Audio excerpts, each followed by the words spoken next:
Hi, it's Sandy Parker, and welcome to Crafting for Almost Everyone. Today we're going to make a pumpkin covered with felt. I hope you'll stay tuned.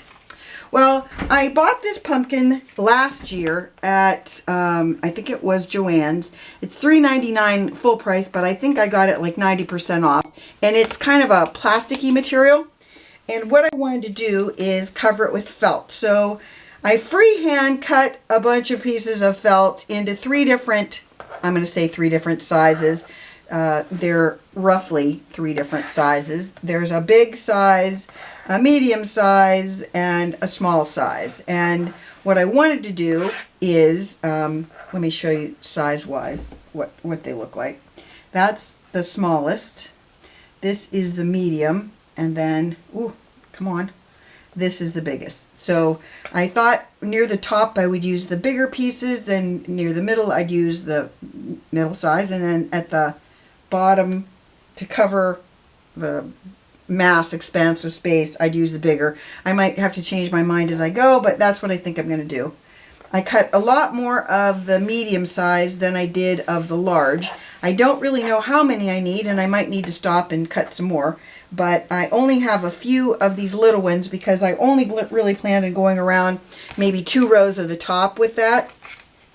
So I'm going to start near the very bottom with those large ones. As I said, I'm cutting my tag off first. You need to go as close as you can to the bottom of the pumpkin to get that plastic trimmed off. I'm going to use hot glue, and I'm going to use, as I said, near the bottom, I'm going to use the bigger pieces, and I'm going to glue them on. This is going to be a travesty trying to get this thing to lay straight. My plan is I'm going to glue them like this toward the bottom. So what I'm going to start, I've got my hot glue ready to roll, all heated up. So I'm going to start, where did I say I wanted to do that first one? Oh, it's already rolling. I knew it would be rolling quickly. I think I'm going to go right about there. So I'm going to put a little dollop, or a big dollop, of hot glue right there. My goal is to make sure that they stay where I put them. As you know, they could go wherever you never know. They're going to fly all over the place. And I probably don't have enough, but I do have enough to get started. And I'm kind of overlapping them. I want to make it so that when I lay it down like this, that my pieces of felt are what you see and not the bottom of the pumpkin, if you follow that. There, put it like that. I'm going to put a little dollop right there. And I think what I'm going to do is have Rich just fast forward me doing this, because I think you'll probably get pretty bored pretty fast watching this process.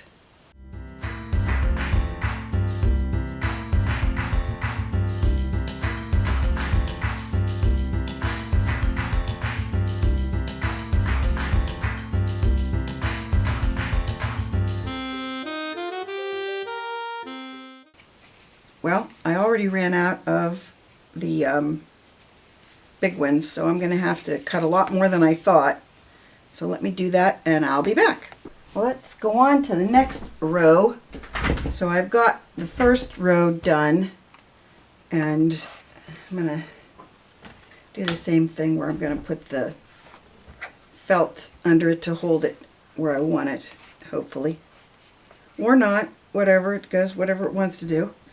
And I'm going to use the middle-sized pieces, hopefully, and I'm going to put them between where my other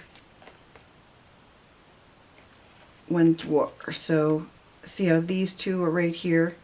So then my next one I'm going to put right beside it.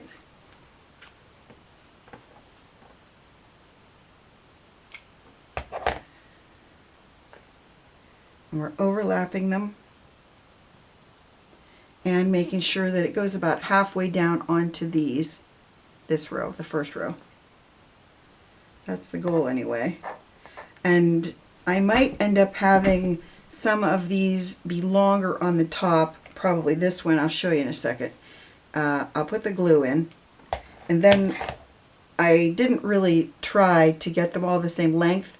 So if one of them is going to look longer, then I'm going to slide it down this way so I can hide it under the next row. Hopefully that made sense.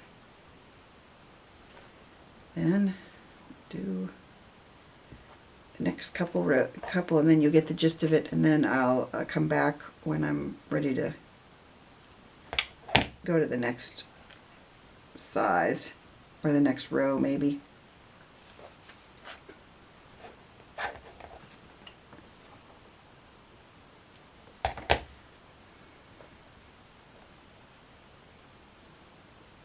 So I did a lot of the pumpkin, and I figured I would leave the top section so that you could watch, but I've gone from my larger ones to medium ones to larger ones again. I thought it was kind of cool to mix it up a little bit. And then this row is my smaller ones, and I stopped right there because I ran out, so I figured we would go from that point and we would just glue some more on. I learned a couple tricks, and that was that you really want to add glue all the way around your petal, not all the way around, from top to bottom of your petal, because if you don't, what happens is that the bottom, it kind of looks like it's flapping in the wind basically, and I didn't want that look, so I went with something a little bit different. The other thing I noticed is that I'm having more and more trouble lining my rows up, and it's not that I care so much about that, but I hope that nobody looks at it too closely, because if they do, they're going to figure out that I didn't do this very evenly. But you know, if nobody looks at it closely, then we're good to go. And I don't know if you can see, I'm overlapping them as I go, just a little bit, enough to make sure that they stay glued on, but also that they look kind of cohesive. Going for the word cohesive on this one. Don't know if they do look cohesive or not. This one's a little bit longer, so as you can see, that's why I ran into trouble, is some of them were longer, so my rows just got a little bit uneven because of that. Darn it. Don't you hate it when that happens? Anyway, that's what happened. They got a little bit uneven because of that. I'm trying now to only choose ones that are roughly the same size, but I'm not that good at that, if you didn't know. I had to ask Rich to cut some of these because I cut all the other ones, and then I ran out of steam cutting them, because I mean, you have to cut a ton of these. I was going to do a Christmas tree of these, and I was going to show you how to do that, but then I decided maybe that wasn't the answer, and so I'm trying to research other ways that you can do Christmas trees that are like this, but don't require this much individual cutting. I'm hoping that there's a system where you can cut them in rows. I did try die cutting the felt, and it didn't work. I'm not sure if it was the dies I was using, but in general, they just did not want to play with me. So let me come back when I'm closer to the end, or closer to the center. So I'm almost done. I'm just going to put in maybe one right in here. It just kind of looks like there's a spot there that could benefit from one more.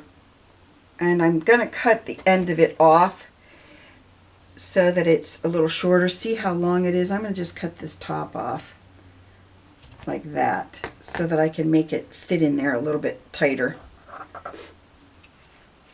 So there it is. It's a little pumpkin. I hope that you enjoyed this and that it gave you an idea of something you could do for your Thanksgiving table really fast. The hardest part actually is cutting all these little pieces out, and then you can go to Joann's. I found Joann's had 70% off their Halloween pumpkins, and I bought mine last year after Halloween and Thanksgiving, and mine was 90% off. So if you want to wait, I'm sure Michael's or Hobby Lobby, all of them are selling Halloween and Thanksgiving things inexpensively, and I hope that you give this a try, that you give it a thumbs up and subscribe, and please tell your friends about me on social media because you know I love that. And thanks so much for watching. Bye-bye.